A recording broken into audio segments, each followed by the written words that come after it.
The market was a nightmare brought to life.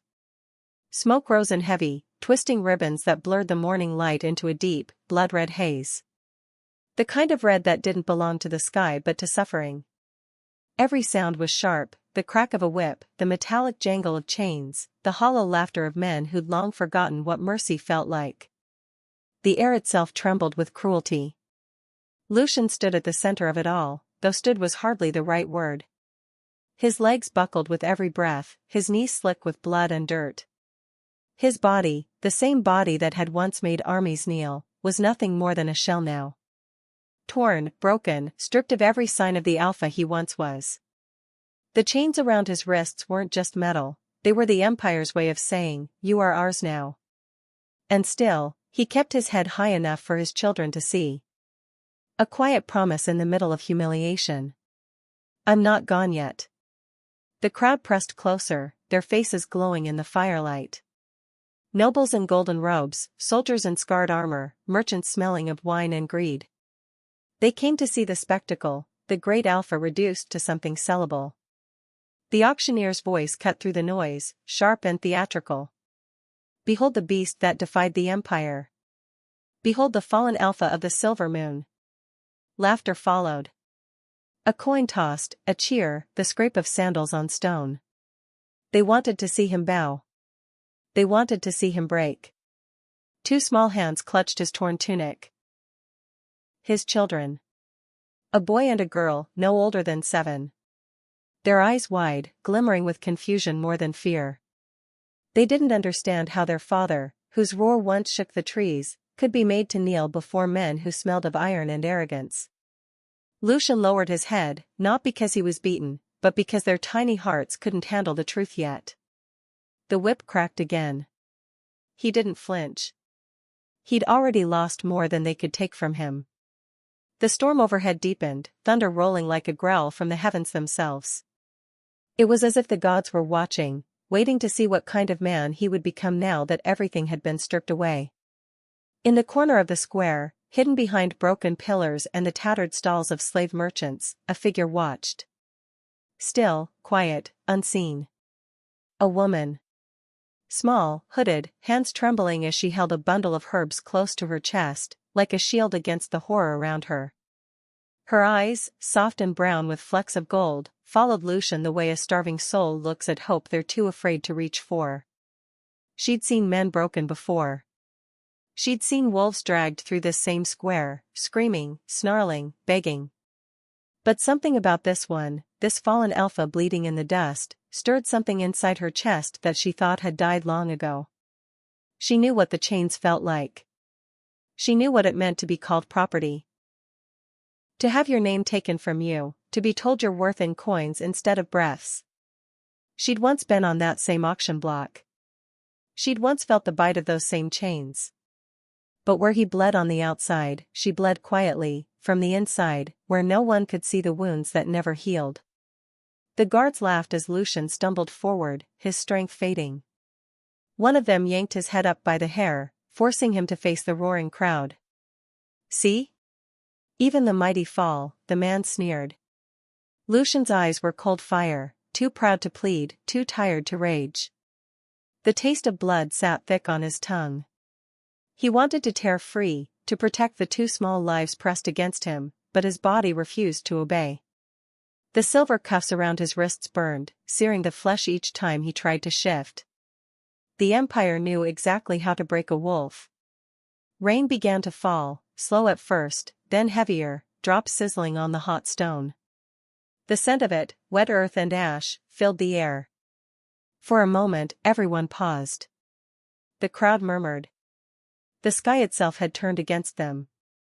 Lightning flashed, and in that brief, blinding light, the Omega saw his face clearly for the first time. Not just the Alpha, but the man beneath. A father trying to stand. A soul that refused to die, no matter how many times it was struck down. Something inside her broke. Or maybe it awoke. Her fingers dug into the herbs until the stems snapped. The world around her faded, the crowd, the noise, the rain. All she could hear was the sound of chains. All she could see was him. The auctioneer raised his staff again, shouting, "Let the bidding begin." A roar of laughter followed. Numbers, coins, shouts. A hand lifted, another countered. The price climbed for the man they thought was nothing more than a beast in human skin. But then the boy, Lucian's son, cried out, voice cracking through the storm. "Please! Don't hurt my father." The crowd laughed harder. Even the guards smirked. The little girl pressed her face into her father's shoulder, trembling. Lucian closed his eyes. There was no way out. Not this time. And yet, somewhere, in that vast sea of cruelty, someone was moving. The Omega had slipped into the shadows. Her heart pounded against her ribs, every instinct screaming at her to stop. To hide. To survive. But she couldn't stand still. Not when the air around her was thick with injustice, not when the scent of blood mixed with the helpless cries of children. She remembered her own father's face, the moment they dragged him away from her. She remembered standing in that same square, silent, because she was too scared to scream. Not again. The storm cracked open above her as she took a single step forward. Then another. Then another. Lucian lifted his head, his vision swimming through the blur of rain and pain, and for a heartbeat, he saw her. A hooded figure, eyes locked on his. Small. Fragile. Yet burning with something fierce and unyielding. He frowned, confusion flickering through exhaustion. Who was she? He didn't know that this stranger would soon change everything. The crowd jeered louder as the bidding reached its peak. The Empire's nobles were hungry for power, for entertainment, for blood. And Lucian, the once alpha, was their trophy. But the wind shifted. The torches flickered. The air carried something different now, a whisper, faint but unmistakable. Something ancient stirred beneath the rain. The Omega stopped just beyond the light, close enough to see the blood trickling down his cheek, close enough to see the silent plea in his children's eyes. Her breath caught in her throat. She didn't know what she could do. She had nothing, no weapon, no strength, no name that held power anymore. But she had a will. A quiet, stubborn will that refused to watch another innocent burn. She tightened her hood, her pulse loud in her ears. Somewhere deep inside, the old voice whispered, "Not every broken soul stays broken." The guard raised his whip again, ready to make Lucian kneel. But lightning tore the sky apart, and the crack of thunder drowned out his command. The Omega flinched, but didn't stop moving. And then, without understanding why, Lucian felt something shift. A faint warmth through the cold. A strange pull in his chest. The scent of rain and wildflowers cutting through blood and smoke. His instincts stirred. His beast, a dying ember, lifted its head within him. He turned toward that scent, that warmth, that presence in the storm. And for the first time since his fall, he felt seen. The auctioneer shouted again, trying to regain control, but the storm had its own will now. The torches hissed, the banners tore, and the gods above seemed to lean closer. Every story begins somewhere. Some begin in laughter, others in love. But this one began in ruin. The kind of ruin that strips everything false, until all that's left is truth. And in that truth, even a broken alpha could rise again. If stories of love born in ruin stir something inside you, subscribe to Sophie's Romance Collections. Because here, we don't just tell tales. We make them bleed. The storm broke loose like the sky itself had decided to weep for him. Rain slammed against the marble arches of the forum, washing dust and blood into the gutters. The thunder rolled deep and long, echoing through the narrow streets of the city. For a moment, no one moved. Then chaos tore through the crowd. The first scream came from a soldier who never saw the blade that slit through his throat. The second from a merchant knocked to the ground as people scattered in every direction, tripping over chains and each other in blind panic. And in the heart of it, half collapsed on the auction block, Lucian tried to lift his head. His vision swam, faces became shadows, light became pain. He could taste the copper of his own blood. Somewhere in that confusion, he felt the weight on his wrist shift. A metallic snap, then another. The chains fell away. He didn't understand how. Not yet. Through the blur, movement, a figure darting between the guards. Small. Fast. Reckless. The hood slipped for just an instant, and he saw her eyes. Brown and alive with terror, but something deeper behind it, resolve. The same kind that used to live in him. She shouldn't have been there. She had no weapon except a small curved knife, no strength except desperation. But still, she came for him. He saw her grab his children's hands, one in each of hers, and pull them off the platform. They stumbled, confused, terrified, yet she kept them close. The guards shouted, blades drawn. The Emperor's decree was clear, anyone aiding the condemned would share their fate. Lucian's instinct screamed to move, but his body lagged behind. The world tilted, spun, then steadied again under a flash of lightning. He forced his weight onto his legs, every nerve screaming, every scar reopening. His chest heaved, wet with rain and blood. And then, her voice. Low, rushed, trembling with conviction. You're not dying here, Alpha. Not like this.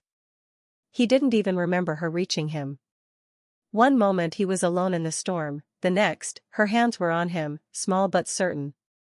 She pressed against his side, trying to bear his weight as if she could shoulder the fall of a world. For a heartbeat, he wanted to tell her to run. To save herself. But when he turned his head and caught the look in her eyes, the words never came. There was something fierce there. Something familiar. Fear, yes. But not of death. Of failing to act. The sound of iron boots echoed through the square. More soldiers were coming. The Omega glanced over her shoulder, judging distance, rain slicking her face beneath the hood. Move, she hissed. Please, move. And somehow, he did. Step by step, they staggered off the platform, through the chaos of overturned stalls and fleeing merchants. The two children clung to her skirts, their small feet splashing through puddles. Lucian's breathing came ragged, shallow, each inhale a knife to the ribs. They slipped into an alley narrow enough to smell the rot of old bread and damp stone. The Omega led them through without hesitation, ducking under arches, turning corners, her movements sure, like someone who had lived her whole life navigating darkness. Behind them, the marketplace erupted into fury. Shouts. Horns. The bark of orders from men who had never known mercy. The city's walls closed in, and still, the rain fell harder, drowning the noise in its relentless rhythm. Lucian's strength faltered. His knees buckled. The Omega caught him just in time, her arm wrapping around his waist. He was heavier than she'd expected, the heat of his blood already soaking through her sleeve. Keep going, she murmured to the children, breathless. Don't look back. They didn't. Children learned quickly in Rome. If you wanted to live, you didn't look back. Another turn. Another alley. The smell of smoke thickened, clinging to the rain. A dog barked somewhere far away. The Omega's heart hammered so hard she could feel it echoing in her throat. Lucian's vision dimmed again.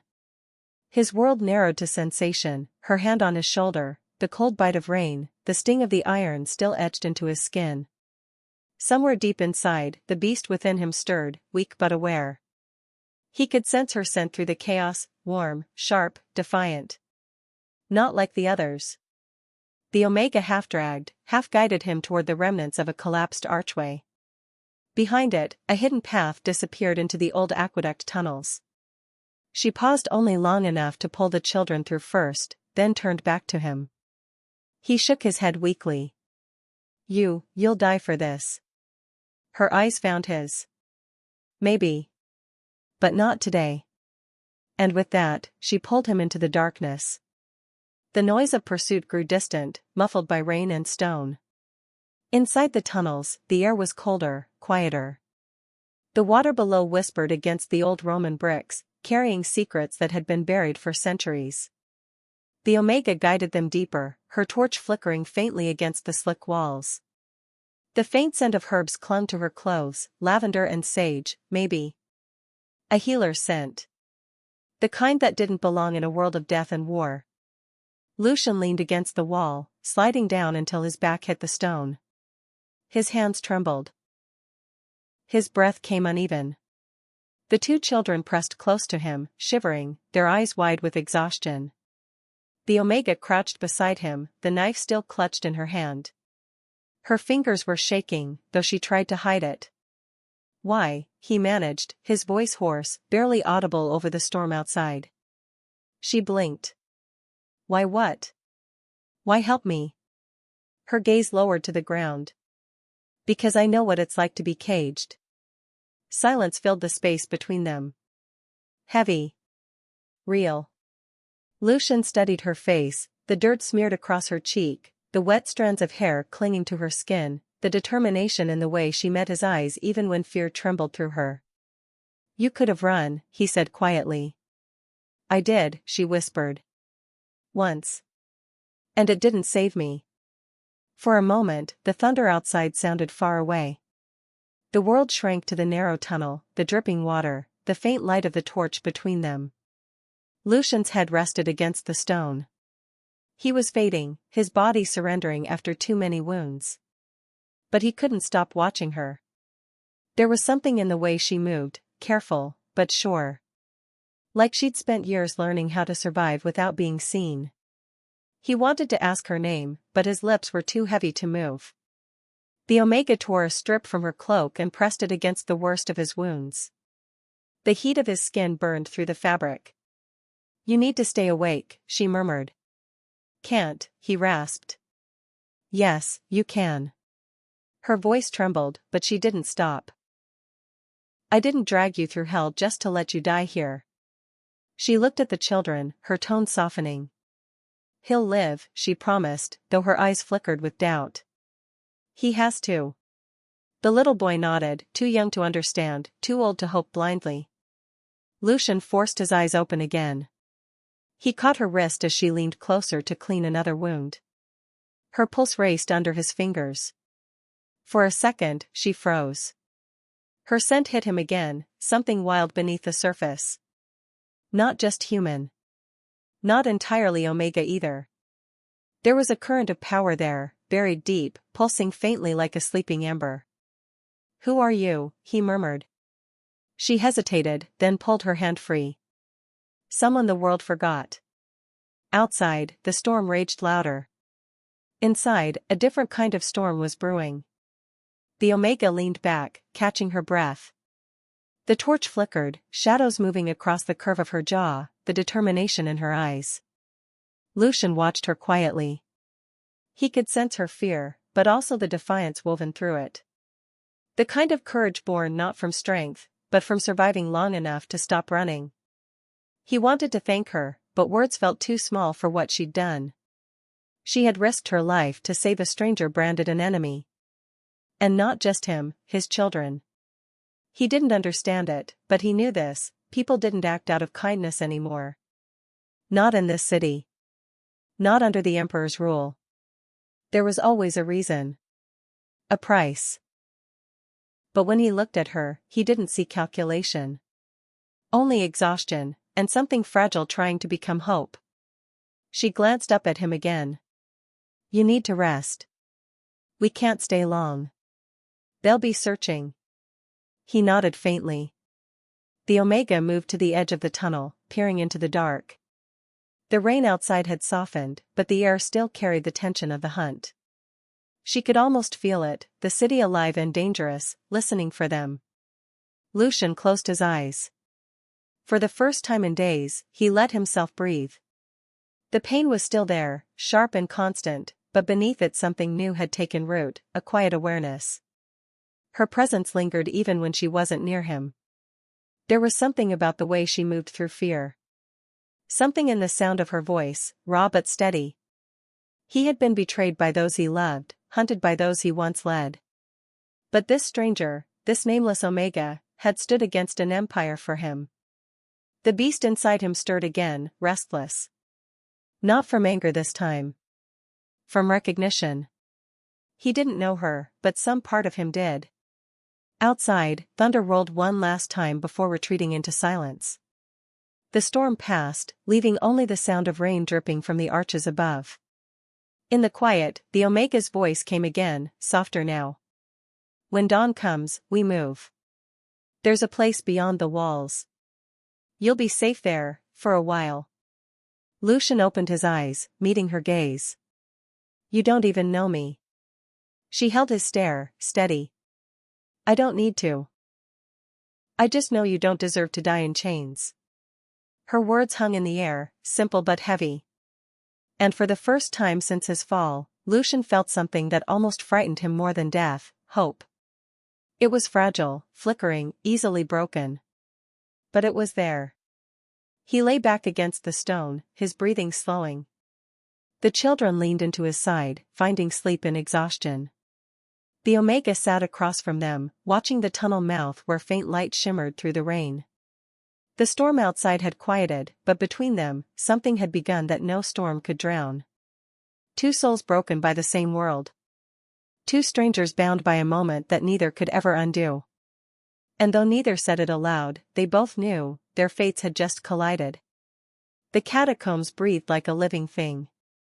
Damp air clung to the walls, thick with the scent of stone, rust, and lingering blood. Every drip of water echoed in the hollow dark, falling into unseen pools that whispered of time and decay.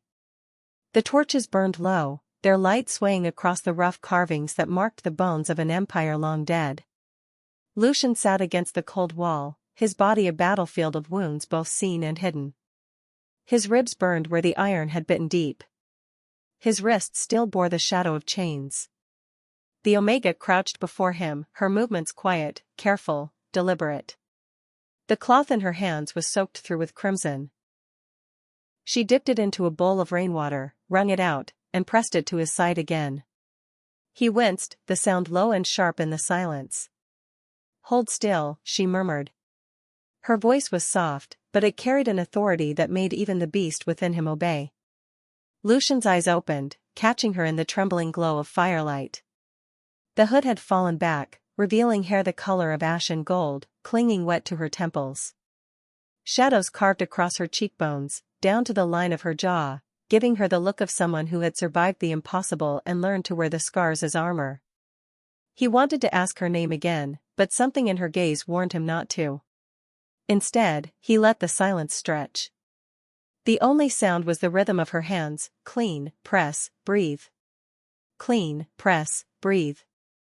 The repetition was almost soothing, but it stirred something inside him that wasn't rest.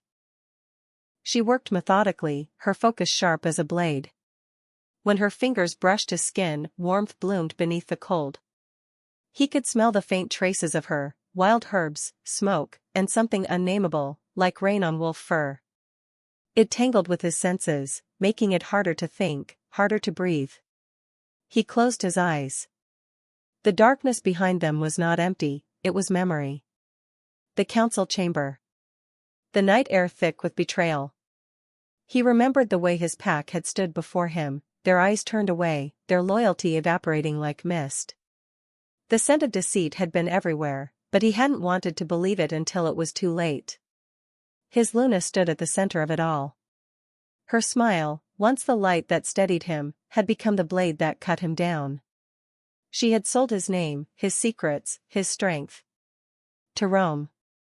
To men who believed they could chain gods.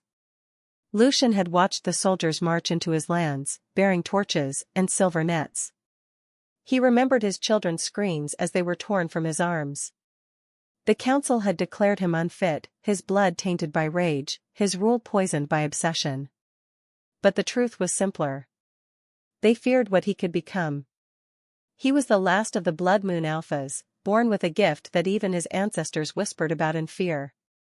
A power not just to lead, but to command the beast within others. And when Rome learned of it, they came with promises and fire.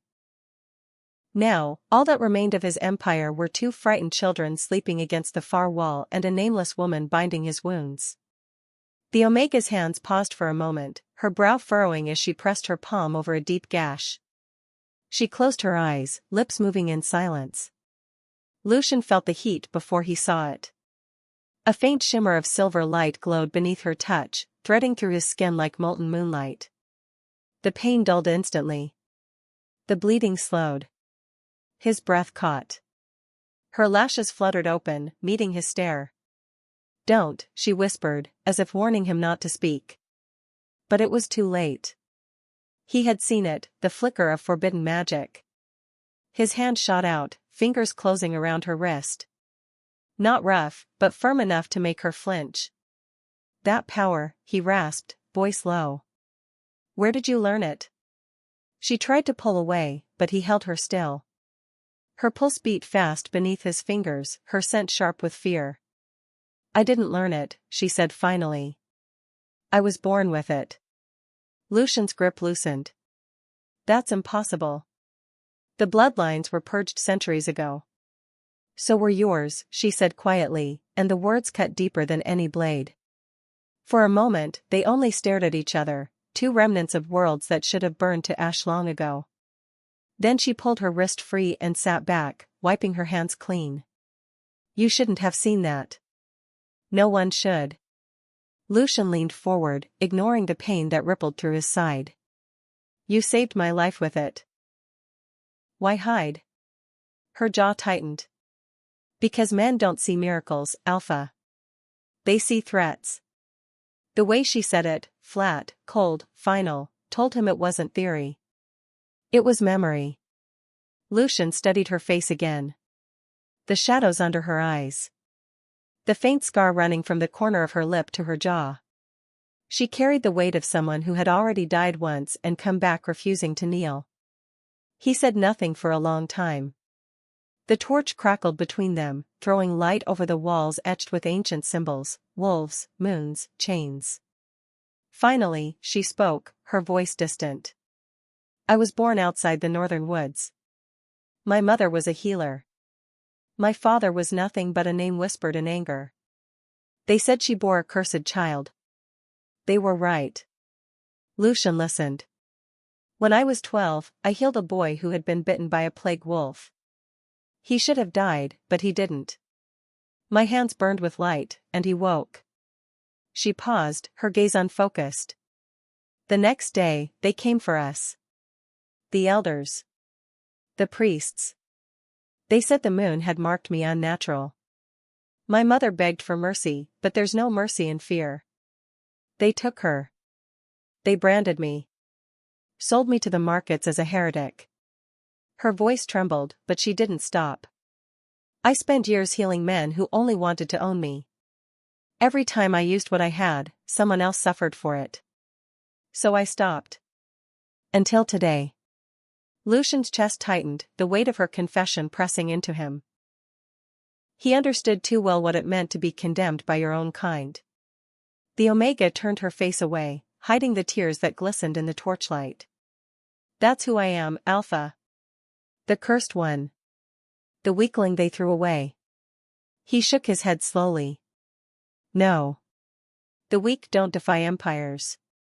Her eyes snapped to his, wide, startled. For the first time, she didn't look like a ghost of herself, she looked alive. Lucian leaned closer, his voice a low growl that softened into something almost human. "You risked everything for me. You stood in front of blades that would have cut you down without thought. That's not weakness." The silence that followed was electric. The air thickened between them, pulsing with something that wasn't just gratitude or pain. The torchlight caught the gold in his eyes, the faint reflection of the beast that still slumbered beneath his skin. Her breath hitched. He saw it, the moment she felt it too. The pull neither of them could name. He looked away first, his control fraying. The memories of betrayal clawed through him again, whispering that he couldn't trust anyone, not even the woman who had saved his life. But his instincts rebelled. His wolf, wounded but awake, recognized her. Not as prey.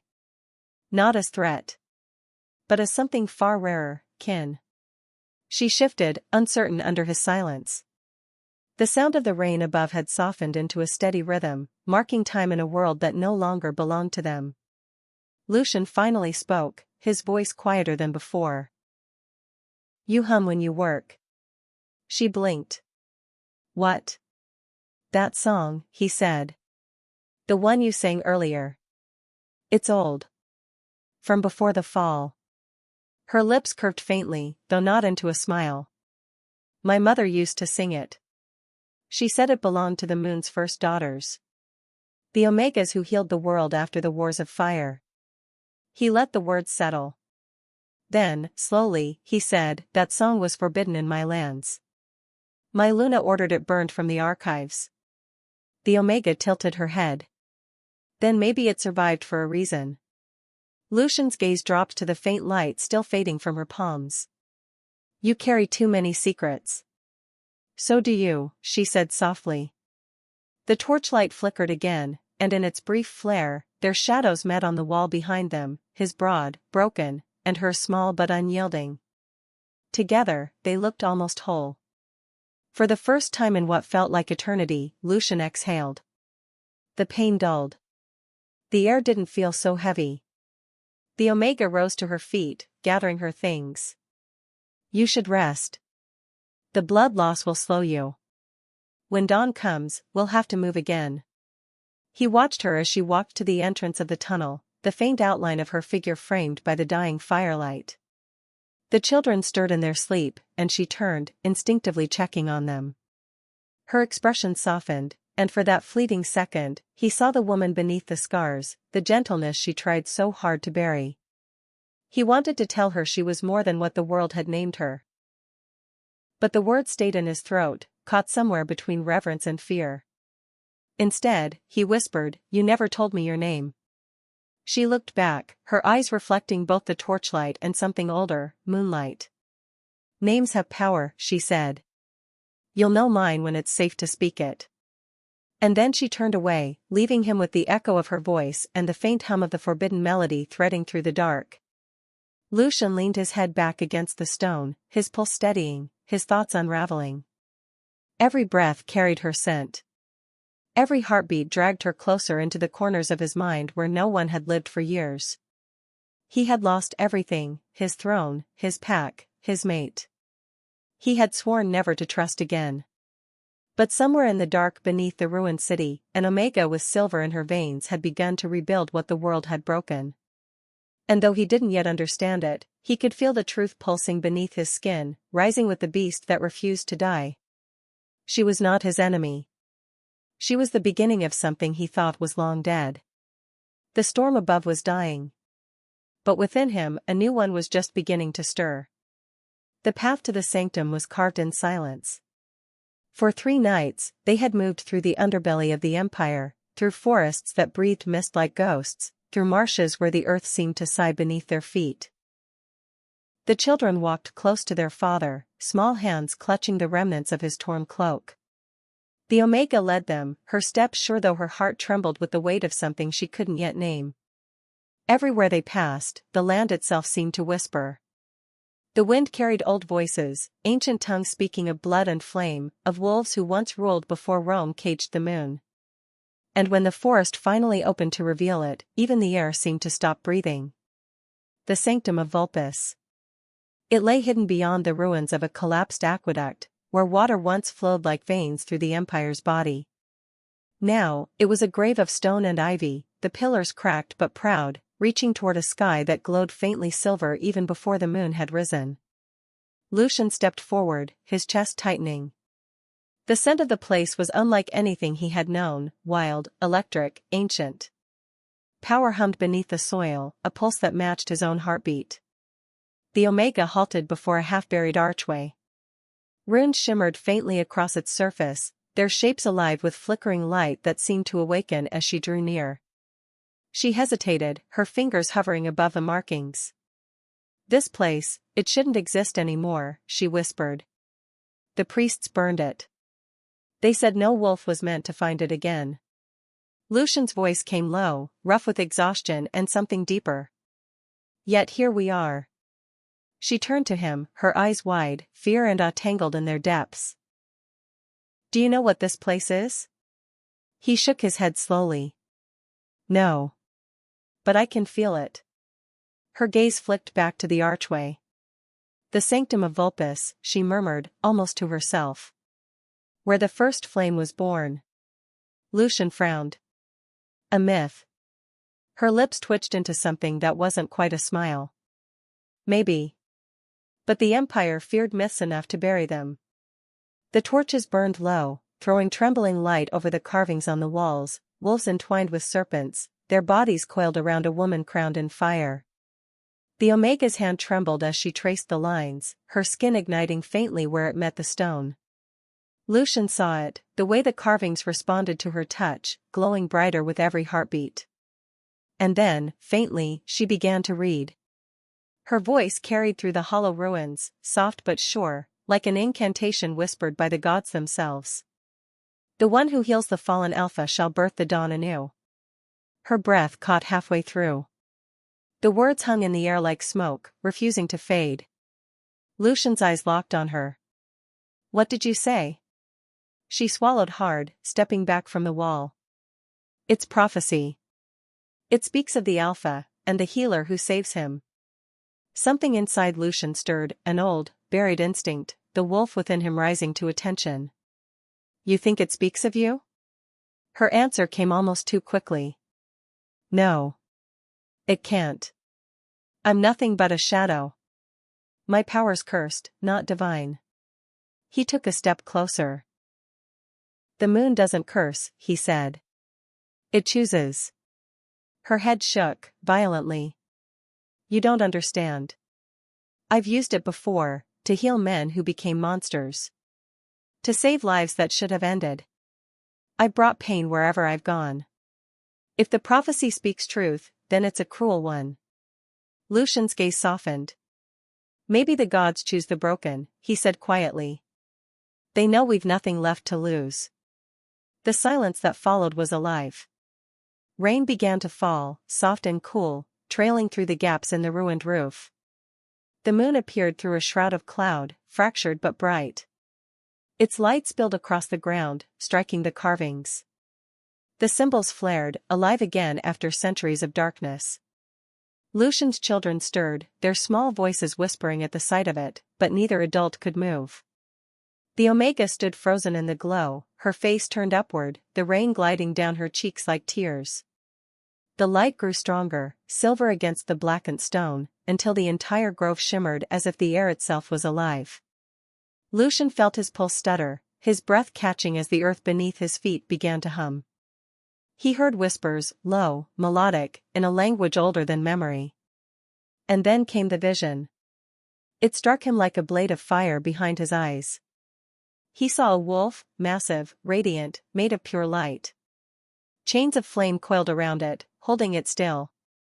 Its eyes were stars, wild and sorrowful. And it spoke in a voice that was not sound but memory. The bloodline is not dead, it said. Only waiting. Lucian staggered, gripping his chest, gasping as the vision seared through him. The Omega turned at the sound, rushing to his side. What do you see? She asked, her hands gripping his shoulders. His voice came out strained, half-broken. A wolf, made of light, bound in fire. Her face paled. The first flame. Lucian forced his eyes open. It spoke to me. What did it say? He looked at her, the storm reflected in his eyes. That the bloodline is not dead. For a heartbeat, neither moved. Then she whispered, it means you. Or your children. He shook his head, grimacing as pain flared through his ribs. No. It spoke to both of us. The Omega drew back slightly, her heart hammering. The prophecy echoed in her mind, the one who heals the fallen Alpha shall birth the dawn anew. Her throat tightened. She wanted to deny it. To say it meant something else. But the moment she had touched him in the catacombs, the silver in her veins had burned brighter than ever before. It had felt like recognition. Like destiny. The air thickened around them. Lucian's breathing steadied, his strength slowly returning. The silver glow from the carvings began to move, crawling along the ground in thin, glowing veins until it reached their feet. The Omega gasped. the light circled them, forming symbols that pulsed with heartbeat rhythm. "Lucian," she whispered, stepping back, "we need to leave." But he didn't move. His eyes followed the shifting symbols. "It's not trying to harm us." Before she could answer, the light surged upward, engulfing them both. In that moment, the world fell away. They stood in a space without sky or ground, only light, endless and alive. The wolf appeared again, colossal and radiant, its eyes like mirrors reflecting both of them. Lucian's instinct was to kneel, but the Omega reached for his hand without thinking. The wolf's voice filled the space, low and eternal. Two bloods divided by curse and time. One flame reborn through bond and trust. The world will burn, or it will heal, by your choice alone.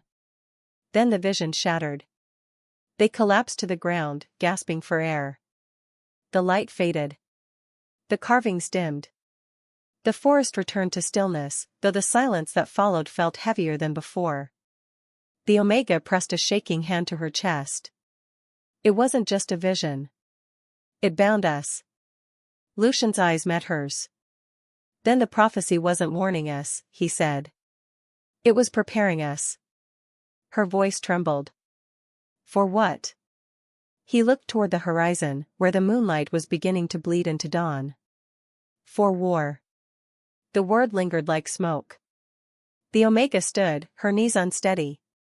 The world around them was still, but her heart thundered like a drum. She could feel something deep within her waking, an ache that was not fear but calling. The silver in her veins pulsed brighter, whispering of what she was born for. Lucian rose beside her, his shadow stretching across the glowing runes. For the first time since his fall, he looked like what he once was, the Alpha not defined by crown or blood, but by the fire in his soul. The Omega turned to him, eyes wide, voice barely a whisper. "If the prophecy is true, then what are we supposed to do?" Lucian's answer came slowly, heavy with certainty. "We rebuild what they tried to erase." The words sank into her bones. Somewhere deep within the ruins, the carvings pulsed once more, as if echoing the vow. And as dawn broke over the grove, painting the stones gold and silver, both of them felt the same truth stirring beneath their fear.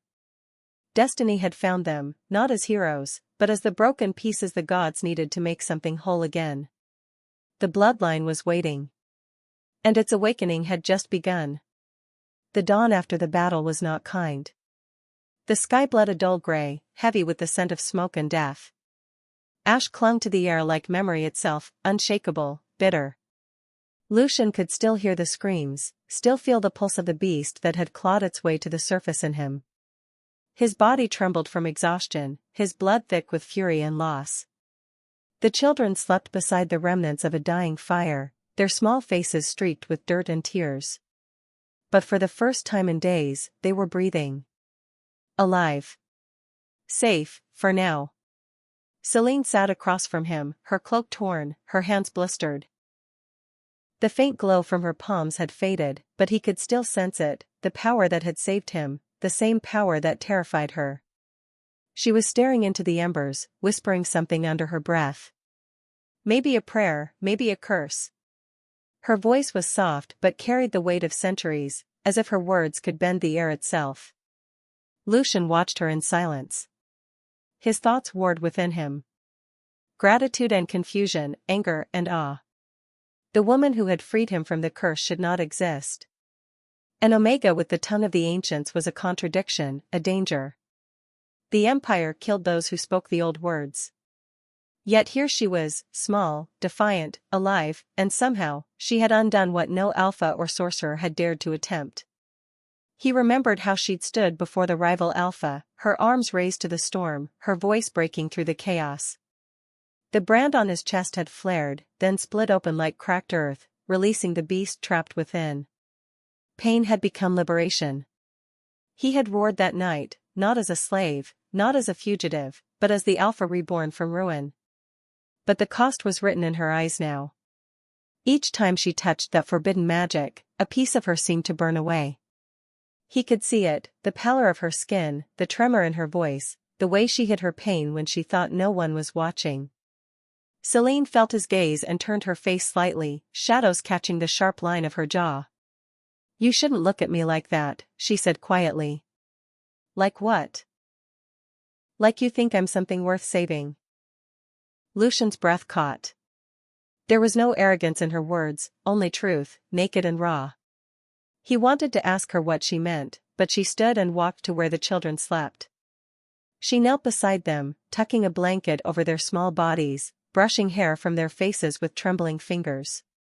He saw the tenderness there, the ache of someone who'd lost too much to believe in peace but still chose to protect it. When she returned to the fire, she didn't sit beside him. She stayed standing, arms folded tightly, her gaze fixed on the dark line of the horizon. "They'll come again," she said. "Hunters, wolves, soldiers, it doesn't matter. Rome doesn't forgive what it can't control." Lucian's jaw clenched. "Then let them come." She looked down at him, her eyes reflecting the dying flame. "You don't get it. They won't just come for you. They'll come for the children. For me. For anyone who carries your scent." He rose to his feet, the firelight catching the blood still crusted along his ribs. "They already took everything from me," he said, voice low, rough. "My pack, my title, my mate. I won't let them take what's left." Celine's expression softened for the briefest moment, and then hardened again. "You speak like a man ready to die." "Maybe I am," he said. "But not before I make sure they pay." The words hung between them, sharp as the night air. Then, movement. The faintest rustle from the trees. Instinct tightened in his chest. Celine heard it too. Her hand went to the dagger at her belt, eyes flicking toward the shadows. A figure emerged, limping, dragging something metallic through the dirt. One of the soldiers from the battle. Barely alive. His armor scorched, his eyes wild with fear. Lucian was on him in a heartbeat, pinning him to the ground. "Who sent you?" The soldier coughed, blood spilling from his lips. "It's not over," he gasped. "They know, the prophecy lives. The emperor himself, he's coming." Then his eyes rolled back, and he went still. Silence swallowed the clearing. The words hit like a curse. The emperor. Lucian's chest tightened. The one who had ordered his fall. The man his mate had knelt before when she betrayed him. The shadow that ruled over Rome like a god. Celine knelt beside the corpse, her eyes distant. "If he's moving," she said softly, "then he's afraid. That means the prophecy isn't just a myth anymore." Lucian looked at her, his pulse hammering. "What are you not telling me?" She hesitated. Then, almost too quietly to hear, she said, "The prophecy speaks of balance restored by blood. Not all blood. Mine." He stepped closer, frowning. "What do you mean?" Her eyes lifted to meet his, steady but haunted. "To awaken the first flame, one of us has to die. The healer who frees the alpha must give her life to complete the circle." He felt the air leave his lungs. "No. It's how it's always been," she whispered. "The moon gives light only when it loses itself to the sun. Power doesn't come without cost." Lucian shook his head. "Then we break the prophecy. We make our own fate." She almost smiled at that, a flicker of warmth, fleeting and sad. "You sound like the man you used to be." He didn't respond. He couldn't. Because for the first time since his fall, he realized he wasn't fighting for revenge anymore. He was fighting for her. The hours passed in uneasy quiet. The fire burned low. The forest stirred with distant howls, wolves loyal to the empire, closing in. Celine sat with her back to the stone wall, exhaustion drawing heavy lines under her eyes. Lucian moved to her side, lowering himself beside her. The silence between them wasn't empty, it was charged, fragile, alive. "You saved me," he said after a while. "Why?" She looked down at her hands. "Because once, someone didn't save me." He waited. She drew in a slow breath. "I was born in the mountain pack, before Rome's chains reached that far. My father was a healer, my mother a seer. They taught me the old songs, the words of light. When the Romans came, they took the seers first. My mother refused to serve him. So they burnt her alive before the pack. Her voice cracked, but she didn't stop. They called me cursed, said I carried her defiance. The alphas turned their backs on me. I was sold to the markets, to Rome. I survived, but I stopped singing. Until I saw you. Lucian swallowed hard. You shouldn't have come back for me. She met his gaze. And yet, I did. The storm outside broke again, wind screaming through the trees like mourning souls. Thunder rolled over the valley.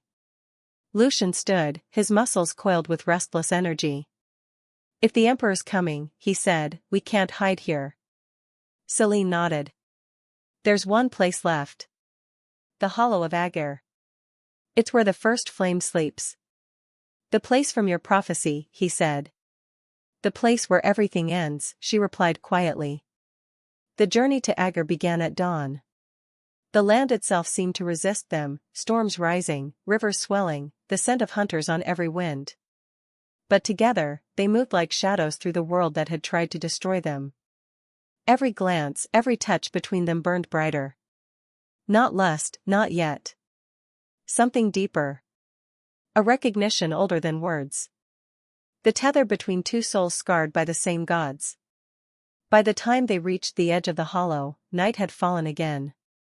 The moon hung low, heavy, and red. The air shimmered with power, ancient, hungry. Lucian turned to her, heart pounding. If this is the end, I'm not letting you die alone. Celine smiled faintly, a single tear tracing her cheek. You were never meant to let me die, she whispered. You were meant to let me live long enough to set you free. And then, the ground trembled. The sky split open. From the depths of the hollow came a sound not of this world, a roar, vast and primal, shaking the bones of the earth. The world had heard them. The fight was far from over. It had only just begun. The cave was breathing. That was what it felt like, alive, pulsing, full of something raw that neither of them could name. The walls shimmered faintly under the fractured moonlight that spilled through the cracks above, a quiet silver that seemed to mourn and bless them all at once. Outside, the storm had died, leaving only the steady dripping of water from the stones and the distant murmur of wolves moving somewhere far beyond the ridge. Lucian sat near the embers, his back curved, the flicker of flame painting his skin in shadow and bronze. His scars looked deeper under that light, each one carved with the story of a man who had lost too much to ever truly rest. He turned the dagger in his hands, not as a weapon, but as if the weight of it grounded him to what was still real. Celine watched him. She sat a few feet away, wrapped in her cloak, though the cold didn't seem to reach her. Her eyes followed the play of firelight over his face, the sharp lines softened now, his mouth no longer set in the rigid shape of command. Without the growl of an alpha, without the armor of rage, he looked almost human again. The children slept between them, small and still, their faces pressed into each other's shoulders, as if even in sleep they knew the world outside wanted to tear them apart. Celine's voice broke the silence. You were never the monster they said you were. Lucian didn't look up. His hand froze on the dagger's hilt. You don't know what I've done. I know enough, she said softly. I saw the way you looked at them when you thought no one was watching. That's not a monster's gaze. He exhaled slowly, his breath unsteady. A monster doesn't always know it's become one. The air thickened. The crackle of the fire filled the space between them. Celine hesitated, then crawled closer, her movements careful, as if she were approaching a wounded beast. You think darkness makes you different, she said. But I've walked through it too. He finally looked at her, his eyes sharp but curious. What do you mean? Her fingers trembled as she pulled back her sleeve, revealing faint silver lines that traced her forearm, marks like lightning frozen under her skin. The night I escaped the slave markets, she whispered, I used the gift they said was cursed. Lucian's gaze flickered to the scars. I didn't mean to kill them, she continued. Not all of them. But when they chained me, when they laughed and cut me just to hear me scream, something inside me broke. I spoke the old words. The power came out like fire through my veins. And when it was over, everything was ash. The silence that followed was heavy enough to crush bone. She looked away, tears burning her cheeks. I saved myself. But it cost me everything. Lucian stood slowly, the firelight catching in his eyes. He stepped closer, each movement deliberate, until he was standing before her. Then, without a word, he took her trembling hands and pressed them against his chest, over the faint thrum of his heart. "Then we're both ghosts," he said quietly. "Let's stop haunting ourselves." Her breath hitched.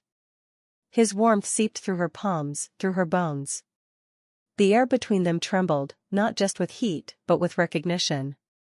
That deep, dangerous awareness that came when two broken souls found the same wound in each other. Their faces were close now. Too close. Celine's heart raced. She could feel the pulse of him beneath her fingertips, steady, alive, defiant. His scent surrounded her, earth, smoke, rain, something wild and unyielding. Her body leaned forward before her mind could stop it, drawn by something older than fear. Lucian didn't move. His eyes searched hers, tracing the fear, the hope, the guilt that lived there. Then he whispered, "Trust me, or leave." The words hit harder than any roar. She froze. He didn't say it as a command. It was something else. A plea, an offering. The choice to stay or vanish before what lingered between them became something neither could undo. Celine's throat tightened. "I don't know if I can trust anyone anymore." "Then trust this," he said, his voice low, rough. "That I won't hurt you." She swallowed hard. "Everyone says that. Not everyone means it." Their eyes locked. Time stretched, slow and fragile. The cave, the fire, the dripping stone. All of it fell away until there was only the sound of two breaths colliding. Then, just a breath apart, their lips almost met. Almost. Celine drew back first, her eyes darting away, ashamed of how badly she'd wanted it. The air around them buzzed with restraint, the taste of what could have been hanging heavy in the silence. Lucian didn't chase the moment. He turned back toward the fire, his shoulders rising and falling with a quiet sigh. "You think saving yourself made you a monster," he said. "But all it did was prove you wanted to live." She hugged her knees to her chest. "Wanting to live doesn't mean I deserve to." "Then why are you still here?" he asked. Her lips parted, but no answer came. The question lingered, burning in the space between them. Outside, the wind picked up again, sweeping through the cracks of the cave like a whispering spirit. The fire dimmed, shadows crawling over the walls like restless hands. Celine stared into the flames, her mind drifting to the faces of those she'd killed, the sound of the chains snapping, the screams that had followed. She'd never told anyone that story before. The confession had ripped something open inside her, a wound she didn't know how to close. But somehow, sitting beside Lucian, the ache felt less like punishment and more like release. She dared to look at him again. His eyes were half closed, the firelight flickering against his lashes. His features were still hard, still dangerous. But there was peace there too, fleeting but real. "Lucian," she whispered. He opened his eyes. "When you said trust you, did you mean it?" He nodded once. Every word. Her heartbeat quickened. "Then promise me something." "What?" "When the time comes, if I have to use my power again, don't stop me. No matter what it costs." He stiffened. "Celine. Promise me." His jaw clenched. "You're asking me to let you die." "I'm asking you to let me choose," she said, her voice breaking. "You said you wouldn't hurt me. Don't take that from me too." He looked at her for a long, painful moment. Then, quietly, he said, "I promise." The weight of it settled in both their chests. The fire burned lower, until it was nothing but embers and shadows. The children murmured in their sleep. Celine lay down beside them, her body curled protectively around their small forms. Lucian stayed awake, his gaze fixed on the dying flame, thoughts running like rivers through his mind. He could still feel her touch on his chest, the tremble of her fingers, the warmth of her palms. He knew what he was supposed to do: keep his distance, protect the children, rebuild what was lost. But the pull between them wasn't reason or duty. It was something older, something instinctive and relentless. Somewhere deep inside, the wolf stirred. It recognized her before he ever could. By dawn, the fire was out. The cave had grown cold, and a thin mist crawled across the stone floor. Lucian stood at the entrance, watching the gray light seep through the trees beyond. He could smell the rain coming again, heavy and sharp. But beneath it was another scent, faint, metallic, wrong. Blood. He turned sharply. Celine. She was already awake, her eyes meeting his. "They've found us." The words hit like thunder. The peace of the night shattered. Lucian grabbed his blade, his instincts roaring to life. Celine moved to the children, shaking them gently awake. There was no panic in her voice, only a calm urgency. "Stay close to me. Don't make a sound." From outside came the snap of branches, the low growl of wolves on the hunt. Lucian's heart pounded. Every muscle coiled.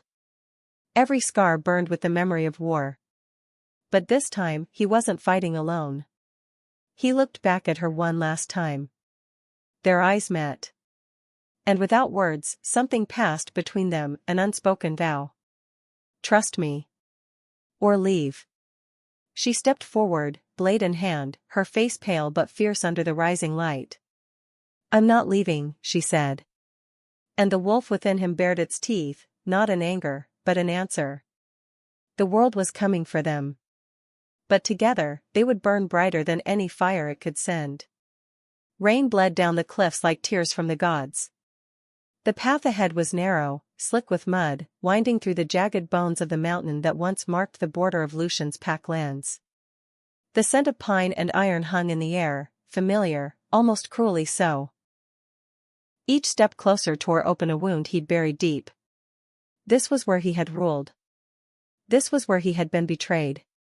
Celine followed behind him, her cloak soaked, her eyes shadowed with unspoken thoughts. The children moved between them, silent, their small hands clutching hers. There was no laughter in them anymore. No light. Just endurance. The kind that comes when survival has replaced innocence. Lucian glanced back once, his gaze softening briefly as he watched Celine guide the youngest over a fallen trunk. She had saved them more times than he could count. She had healed his wounds, silenced his nightmares. He wanted, needed, to believe that meant something. But the wind carried something strange tonight. A smell he couldn't place. The hair on his neck rose. They were being watched. He lifted a hand, signaling for silence. The forest around them stilled. Even the rain seemed to hold its breath. Then, from the mist, figures emerged, shadows stepping out of memory. Wolves in armor, bearing the mark of his old pack. At their head was a man Lucian once would have died for. The beta. The friend who had stood beside him through wars and vows. The brother who had sworn loyalty in blood. Now, the man wore the crest of the Empire across his chest. Lucian's pulse faltered. "Darius." The beta smiled, slow and cold. "You shouldn't have come home." The children pressed close to Celine. Her heart hammered as she stepped in front of them, instinctively shielding them from men she did not know but already feared. Lucian took a step forward, confusion twisting into disbelief. "Why the crest, Darius? Why their chains?" The beta tilted his head. "Because they offered what you couldn't. A future." Lucian's fists clenched. "A future built on betrayal?"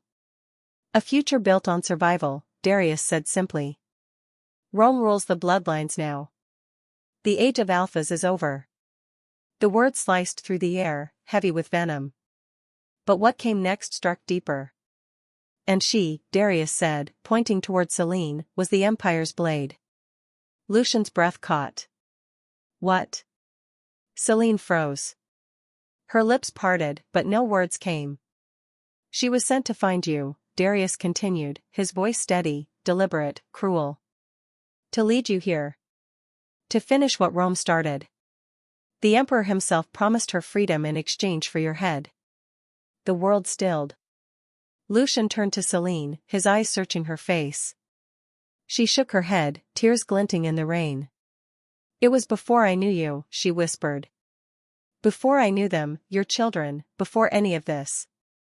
They promised to spare me. I thought it was the only way. But the words barely reached him. Betrayal burned through him like acid. His breath came ragged. His vision blurred red. The wolf inside him howled, a sound that seemed to shake the ground beneath their feet. You led them to us, he said, the words barely human. No, she cried, stepping closer. Lucian, please. I didn't know they'd follow. I tried to stop them, He stepped back. Once. Twice. The air around him shimmered, his body trembling as the beast fought its way to the surface. His veins glowed faintly beneath his skin, the cursed power of his bloodline stirring. Darius grinned. The prophecy was right, wasn't it? The one who heals the fallen alpha will destroy us all. The words echoed like thunder. Celine's tears mingled with the rain. That's not who I am, she whispered. I never meant to. But it was too late. Lucian's control broke. His roar split the storm, a sound not of rage alone, but heartbreak. The mountains trembled. The trees bent. The children screamed. Celine reached for him, but he was already gone. His body convulsed as the wolf tore free, massive, blood-colored eyes gleaming under the lightning. He turned toward her, toward the only person who could still save him, and then vanished into the dark, swallowed by the wilderness.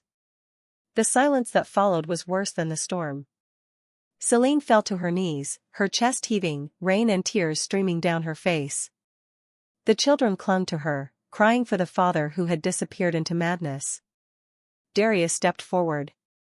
The Empire will forgive you yet, Omega, he said. You've done your part. Celine looked up, her voice breaking. I would rather die than serve them again. Darius smirked. That can be arranged. The days that followed were a blur of blood and chains. Celine and the children were captured before dawn, their bodies bound, their power restrained with silver cuffs that burned like fire. The Empire's banners fluttered overhead as they were dragged back through the ruins of what had once been their sanctuary. Lucian's name became a curse whispered across the Empire, the beast of the north, the fallen alpha who betrayed his own. The Romans rejoiced, calling it divine justice. The gods, they said, had turned their favor. By the time Celine reached Rome, the city was a theater of cruelty. The Colosseum loomed ahead, carved from marble and shadow. The air was thick with the smell of blood and the roar of 1,000 hungry voices. They had gathered not for war, but for a spectacle. The execution of the traitor who had betrayed the Empire's greatest enemy. Celine was thrown into the sand, her chains clattering. The emperor watched from his golden throne, smiling like a serpent. You should be honored, he said. Few Omegas earn the privilege of dying before all of Rome. She looked up, her face streaked with dirt and tears, but her eyes burned with something the emperor did not expect. Defiance. I am not your entertainment, she said quietly. I am your reckoning. The crowd laughed, but the emperor's smile faltered. The guards dragged her to the center of the arena, chaining her to the stone altar where countless beasts had been slaughtered for sport. The torches around the ring flickered, painting the walls in shades of crimson and gold. Somewhere beyond the gates, a low rumble echoed, a sound like distant thunder. But it wasn't thunder. It was him. Far from the city, deep in the wilderness, Lucian wandered through a haze of fury and grief. His beast prowled beneath his skin, clawing at his sanity. He saw her face everywhere, in the rain, in the trees, in the blood on his hands. He had trusted her. Loved her. And she had delivered him to death. Or so he told himself. But then, through the bond between them, that invisible thread that refused to die, he felt it. Pain. Hers. The bond flared, searing his soul. He dropped to his knees, gasping, his claws digging into the dirt. In his mind, he saw flashes, chains, fire, the Colosseum, her scream. They were killing her. The beast within roared. In that instant, the rage turned. It no longer burned against her, it burned for her. He rose. His body trembled as the wolf inside him surged forward, not as chaos, but as purpose. The curse that had bound his power shattered with a sound like glass breaking across the heavens. And under the bleeding moon, the Alpha was reborn. Rome did not know fear until that night. The storm rolled in without warning, black clouds devouring the stars. The wind screamed through the streets as the Colosseum's torches flickered and died. The crowd murmured, uneasy. Then, a sound split the air, a howl that shook the stones themselves. The gates burst open. Lucian entered, his body wreathed in light and shadow, his eyes burning gold. Chains melted at his touch. The guards fell before him like wheat before flame. The arena erupted into chaos as wolves of silver fire tore through the Empire's soldiers, the ancient spirits answering his call. At the center of it all stood Selene, chained to the altar. Her head lifted as the storm above cracked open, moonlight piercing through. Her eyes glowed. The power she had long feared rose within her, spilling through her veins in molten silver. The cuff snapped, molten metal dripping onto the sand. Her voice echoed, not human, not wolf, but something divine. I am not your sacrifice. The torches exploded. Fire swept through the stands. The emperor screamed as the marble beneath his throne split apart. Lucian reached her, his body scarred and burning, but alive. Their eyes met through the chaos. You came back, she whispered. Always, he said. The earth trembled. Together, they stood back to back, their power merging. His gold flame with her silver, light and shadow entwining into one. The Empire's armies charged. The gods themselves seemed to rise from the cracks in the earth, ancient and furious. And as the Colosseum fell, two figures stood untouched in the storm of their making, an Alpha and an Omega who had refused to die as slaves. They were not saviors. They were not monsters. They were balance. And somewhere deep beneath the ruins, something older stirred, the forgotten gods, waking to the scent of rebellion. The world had witnessed fire. But what was coming next, would be creation itself. The ruins of Rome steamed beneath a fractured moon. Smoke curled in thin gray ribbons toward a sky streaked with dying embers. The once golden Colosseum was now a blackened carcass, its arches cracked, its pillars melted by divine fire. The air was heavy with ash and silence, broken only by the crackle of distant flame and the whisper of a night wind that carried the scent of blood and victory. Lucian knelt in the dirt, his knees sinking into the damp earth where so many had fallen. His breath came shallow, uneven. The golden glow that had lit his eyes through the battle had dimmed, replaced by a hollow exhaustion that reached down to his soul. His hands trembled, still slick with the heat of the power that had torn gods and men apart. Beside him, Selene lay half-conscious, her body pale, her hair tangled with soot and moonlight. The chains that had once bound her lay in twisted pieces at her feet. She looked toward him through the haze, her lips parting in a fragile smile. You came back, she whispered, her voice raw, trembling like the edge of a dying song. Lucian brushed a strand of hair from her face, his thumb trailing over the soot-stained curve of her cheek. There was nowhere else to go, he murmured. You were the only home I ever had. Her eyes filled with tears, soft, quiet, too tired for sobs. She reached up, her hand trembling as it cupped his jaw. We'll never be free, she said, almost to herself. Not while they remember us as monsters. Lucian closed his eyes. The words pierced deeper than any blade. Around them lay the proof, the fallen empire, the burned city, the dead who would whisper their names with fear. They had survived, but survival was not freedom. His voice, when it came, was a whisper carried by smoke. Then we'll become legends instead. The words hung in the air, fragile but resolute. Legends were not loved, but they were remembered. Celine's hand slipped from his face to his chest, resting over the place where his heart thundered against his ribs. She could feel it, steady, defiant, alive. And what happens to legends, Lucian? He looked toward the horizon, where the first thread of dawn was trying to push through the clouds. They rise again, he said quietly. Even when the world tries to bury them. A soft wind stirred the ashes around them, lifting embers that glowed like dying stars. The silence that followed wasn't peace. It was waiting. He turned to her again, taking her hand in his. The strength of his grip belied the exhaustion in his body. You changed everything, he said. Even me. The Empire feared your power. The gods called it a curse. But it was love that broke them. Celine laughed weakly, her breath hitching. Love or madness? Maybe both, he said. But I would burn the world again for it. Her eyes softened. You already did. He smiled, though it never reached his eyes.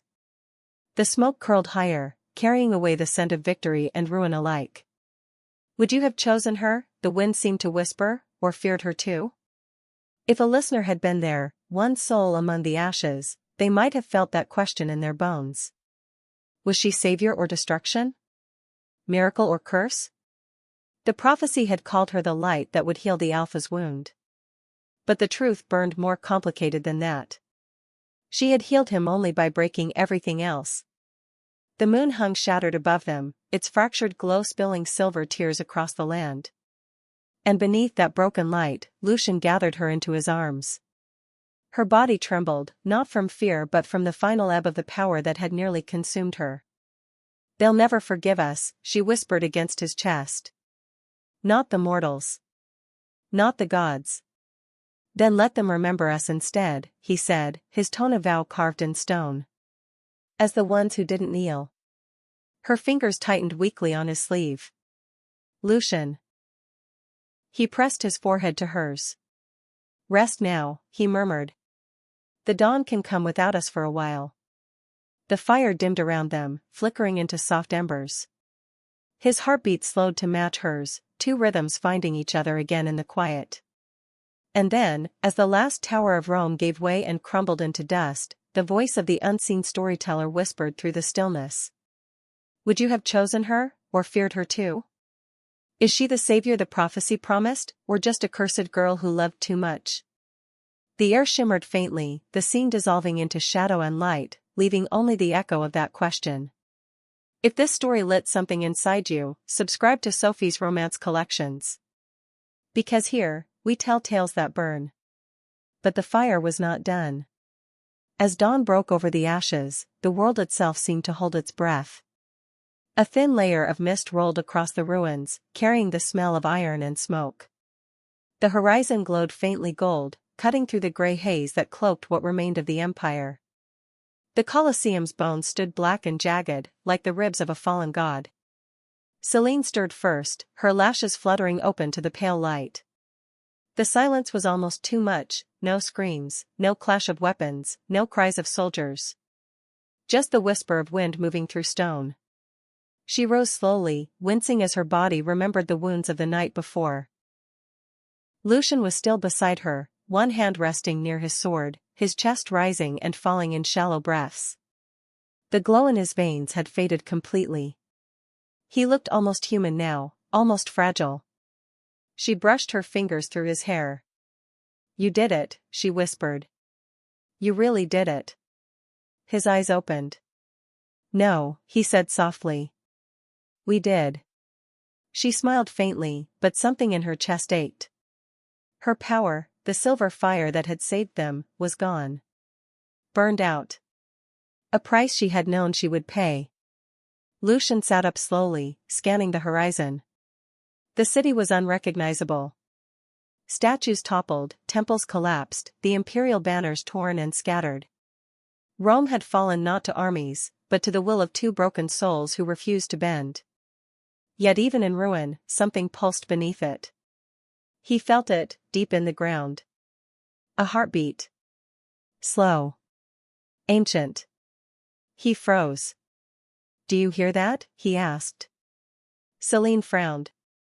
"Hear what?" He closed his eyes, focusing. There it was again, a thrum like the earth itself was breathing.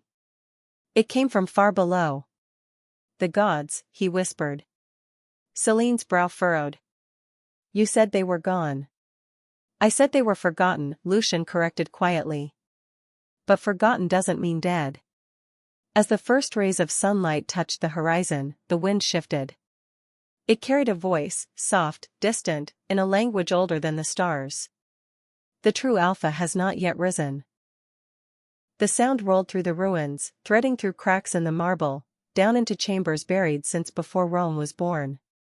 The stones themselves seemed to hum with it, as if something vast was stirring beneath. Celine's hand tightened around Lucian's. "What does it mean?" He looked toward the horizon where the sun bled red across the sky. "It means," he said slowly, "this isn't over." Beneath the earth, in the hollow heart of what had once been the Empire's foundation, a single beat echoed. Once. Twice. Then again, steady, slow, powerful. A heart that had not beaten in 1,000 years. A god's heart. And as it awakened, the ashes of the world trembled. Somewhere beyond the mountains, wolves howled in unison, their cries rising to greet the dawn. Celine turned toward Lucian, her eyes wide. "If the gods rise again." He nodded, his voice low. "Then we rise with them, or fall before them." The wind roared suddenly, scattering ash into the sky. And from deep below, a whisper climbed toward the light, soft as a promise, sharp as prophecy. "The fire is only beginning." The ground split open for a breath, then sealed again, leaving behind a faint trail of light that pulsed once and vanished. Lucian looked down at his hand, his veins flickered gold for an instant, then dimmed. He met Celine's gaze, and though they said nothing, both understood. They had not ended a war. They had only started something older. The dawn bled over the ruins, painting them in hues of crimson and gold. The air shimmered as if the world itself was exhaling after a long-held breath. Far above, the broken moon began to heal, its cracks glowing faintly silver. The gods were watching. The prophecy had only begun to unfold.